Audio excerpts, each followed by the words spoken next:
لا إله إلا هو الرحمن الرحيم।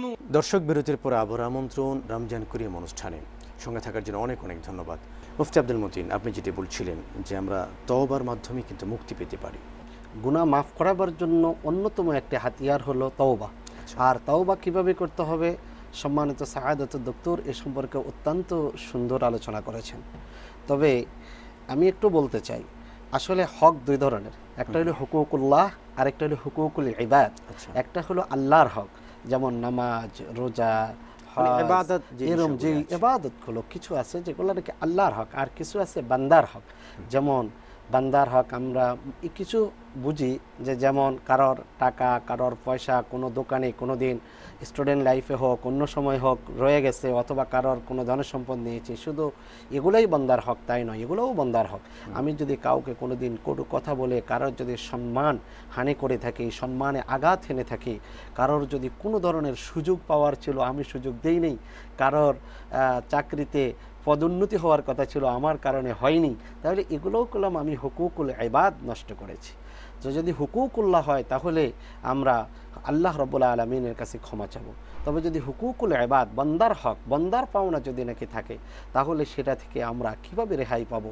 সেটা হলো যদি নাকি আমি সেগুলা ধনসম্পদ হয় দেওয়ার থাকে, আমি সেটা কি করব, যে পাওনাদার তাকে আমি পরিপূর্ণ সেটা পৌঁছিয়ে দেব। যদি তিনি না থাকেন তাহলে তার আহলো আয়াল, ছেলে সন্তান, আত্মীয় স্বজনের কাছে পৌঁছিয়ে দেব। যদি তা কোথায় আছেন, কে কোথায় জানা নেই, তাহলে তার নামে আল্লাহর ওয়াস্তে দান করে তার নামে সওয়াবগুলো দেয়া দেব, যে তার নামে আমি দান করব। যদি আমার সেই সম্পদ সামর্থ্য যদি আমার না থাকে, তাহলেও আমি তার জন্য দোয়া করব, আল্লাহ আমি অমুকের দেনা ছিলাম, আমি আদায় করতে পারি নাই, আপনি আমার পক্ষ থেকে আদায় করেন। আর এইভাবে এগুলা করে ওয়ান্দামা আলা মা ফাআল, এবং আল্লাহর দরবারে খুব কান্নাকাটি করব। আল্লাহর রাসূল বলেন, মান বাকা মিন খাশিয়াতিল্লাহ হুরমাত আলাইহিন নার, যেই ব্যক্তি আল্লাহর ভয়ে কাঁদবে, কাঁদতে গিয়ে তার চোখের থেকে যদি নাকি পানি বের করতে পারে, সে আল্লাহ তাআলা তার উপরে জাহান্নামের আগুনকে হারাম করে দিবেন। কতটুকু গুনাহ আল্লাহ রাব্বুল আলামিন ক্ষমা করবেন। মাসনাদে আহমদের মধ্যে এক রওয়ায়াত, এক বান্দা গুনাহ করতে করতে আকাশের নিচে জমিনের উপরের সকল খালি জায়গা কাদ ইমতালা বিযুনুবিহি, তার গুনায় পরিপূর্ণ হয়ে গেছে। জমিন বলে, আল্লাহ তার গুনাহ আমি বরদাস্ত করতে পারি না। আল্লাহ বলে, লাউ কানা আবদুকা ফাফআল মা তুরিদ, যদি তোমার বান্দা হয় তাহলে ফাফআলি মা তুরিদ, তুমি যা ইচ্ছা তা করো। আর যদি নাকি আমার বান্দা হয়, বলে আল্লাহ এ তো আপনার বান্দা, বলে তাহলে আমি তার তাওবার অপেক্ষায় আছি। সে যৌবনকালে তওবা করেছে, আমি তার বৃদ্ধকাল পর্যন্ত আমি তার তাওবার অপেক্ষায়।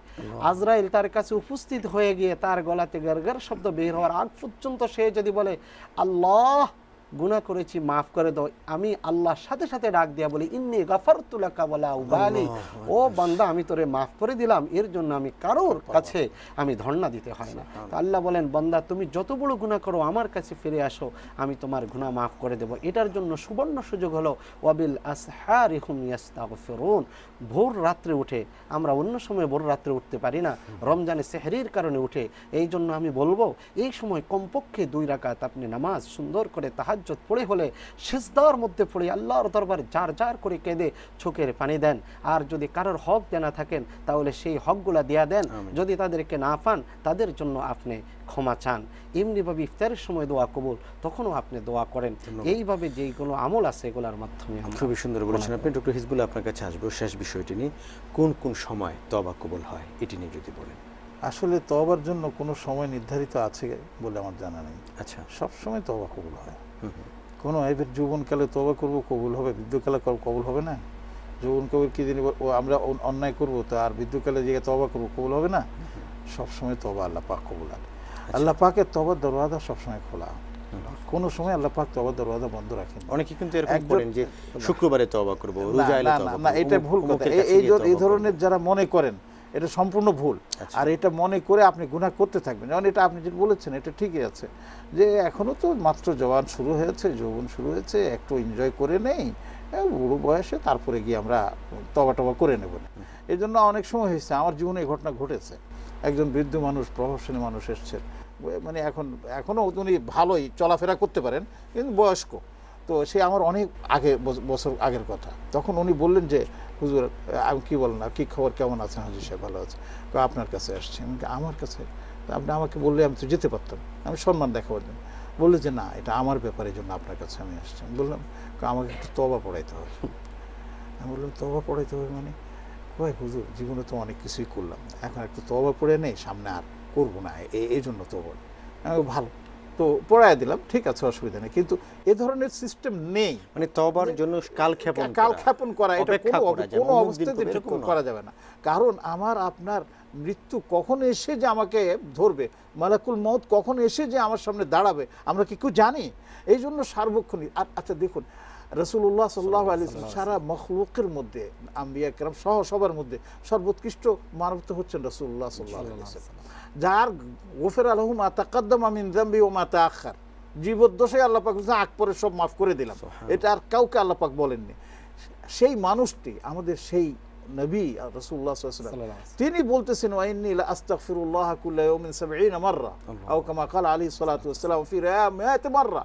তিনি বলছেন যে আমি প্রতিদিন 70 বার আল্লাহর দরবারে ইস্তিগফার করি, আমি প্রতিদিন 100 বার আল্লাহর দরবারে ইস্তিগফার করি। এই জন্য আমাদের কি জানি বলে উস্তাদ অনেকেই বলেন যে তোমরা আমল করো, সকাল বিকাল সন্ধ্যা তোমরা এইভাবে ইস্তিগফার করতে থাকো, এইভাবে করতে থাকো, 100 বার 100 করতে থাকো। এর দ্বারা কি হয়, নিজের আত্মাকে, নিজের মনকে, নিজের নফসকে দমন করা যায় এবং আল্লাহর কাছে তওবা করে একটা শান্তি এবং কি জানি বলে প্রশান্তি অনুভব করা যায়। এবং আপনি নিজে বুঝবেন আমার প্রিয় ভাই বোন, যে আমরা যদি এটা করি তাহলে দেখবেন আপনার কাছে একটা মানে আর মুফতি সাহেব যেটা বলেছেন চমৎকার, রবিল আসহারুন ইস্তাগফিরুন। শুধু রমাদানে আমরা কি জানি বলে এই যে সেহরির সময় উঠছি, 10 মিনিট আগে উঠলে আমি 2-4 রাকাত নামাজ পড়তে পারতেছি, কিন্তু এটা শুধু রমাদানের মধ্যে যে আমলগুলো বলা হচ্ছে সীমাবদ্ধ রাখবেন না, রমাদানে বেশি করবেন, এখান থেকে বাকি জীবনে সবসময় যেন আমরা এই আমলগুলো করতে পারি, সেজন্য আল্লাহর কাছে দোয়া করবেন। আপনাদেরকে অনেক ধন্যবাদ। এর সাথে একটা হাত্তা তাতলি আশ-শামসু মিন মাগরিবা, যে সূর্য যখন পশ্চিম দিক থেকে উদিত হয় তার আগে, অর্থাৎ কিয়ামত শুরু হওয়ার আগে পর্যন্ত এটা হাত্তা ইউগারগির, মানে যখন নাকি আজরাইল এসে তার সামনে উপস্থিত হয়ে গেল আর তার জীবন বের করে নিচ্ছে, এখন বলে যে আমরা তওবা করি, অথচ তখন তাওবাতুল লিল্লাযিনা ইয়ামালুনা সাইয়্যাত হাত্তা ইযা হাদারা আহাদাহুমুল মাউত। ইনশাআল্লাহ আমরা টপিকটি নিয়ে আরো একদিন দীর্ঘ সময় আলাপ করব। চলে যাচ্ছি প্রশ্নোত্তর পর্বে। প্রিয় দর্শক, প্রথমে যে প্রশ্নটি আমরা পেয়েছি সেলিম মাহমুদ আন্দরকিল্লা চট্টগ্রাম থেকে, আপনি জানতে চেয়েছেন বিশেষ কোনো কারণে কেউ যদি অপবিত্র অবস্থায় সাহরি খায় এতে তার রোজার কোনো ক্ষতি হবে কিনা? মুফতি আব্দুল মতিন। অত্যন্ত সুন্দর প্রশ্ন, আসলে এগুলো জানা দরকার। যদি নাকি কেউ সেহরি অপবিত্র অবস্থায় খায় তাহলে এর দ্বারা তার কোনো অসুবিধা হবে না এবং রোজারও অসুবিধা হবে না, সেহরিরও অসুবিধা হবে না। হ্যাঁ, বরঞ্চ এটাই করা দরকার, যদি কখনো দেখছে যে উঠে পবিত্র হতে হতে তার সেহরির সময় চলে যাবে, হ্যাঁ, আর সেহরি না খেলে রোজা রাখতে কষ্ট হবে, তাহলে এমত অবস্থায় তাকে আগে সেহরি খেয়ে নেবে এবং রোজার অসুবিধা হবে না। তবে হ্যাঁ, আমরা বলবো যদি সময় থাকে আগে পবিত্র হবে, পবিত্র হয়ে তারপরে সেহরি খাবে, এটাই হলো সুন্নত, এটাই হলো উত্তম। ধন্যবাদ ডক্টর হিজবুল্লাহ। আরেকটি গুরুত্বপূর্ণ প্রশ্ন আমরা পেয়েছি, ইলিয়াস হোসেন মিরপুর ঢাকা থেকে পাঠিয়েছেন, বাংলায় অনুদিত কোরআন শরীফ যাতে আরবি নেই শুধুমাত্র অর্থ রয়েছে, এই কোরআন শরীফ পড়লে সওয়াব হবে কিনা? চমৎকার একটি প্রশ্ন করেছেন। আসলে এটা বাজারে এসছে, এরকম আসছে এবং আমিও শুনেছি। আমি বলবো যে দেখুন, বঙ্গানুবাদ বলেন, অর্থানুবাদ বলেন, মর্মানুবাদ বলেন, ব্যাখ্যানুবাদ বলেন, যে কোনো অনুবাদ বলেন, অনুবাদ কখনোই কোরআন হতে পারে না, মূল কোরআনের অংশ হতে পারে না। কোরআন হচ্ছে সেটাই যেটা আল্লাহ পাক আসমান থেকে নাজিল করেছেন রাসূল করিম সাল্লাল্লাহু আলাইহি ওয়াসাল্লামের উপর, এবং যেটা আরবিতে উচ্চারিত এবং আরবি টেক্সট অনুযায়ী সেটা চলে, সেটাই হচ্ছে কোরআন। আর সেই কোরআন তেলাওয়াত করলে না বুঝলেও আপনার সওয়াব আছে, বুঝলে তো আরো বেশি সওয়াব আছে।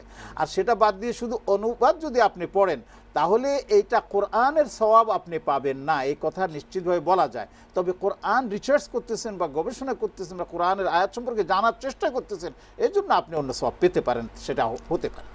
আপনাদের দুজনকে অনেক ধন্যবাদ সুন্দর আলোচনা করার জন্য এবং প্রশ্নের চমৎকার উত্তর প্রদান করার জন্য।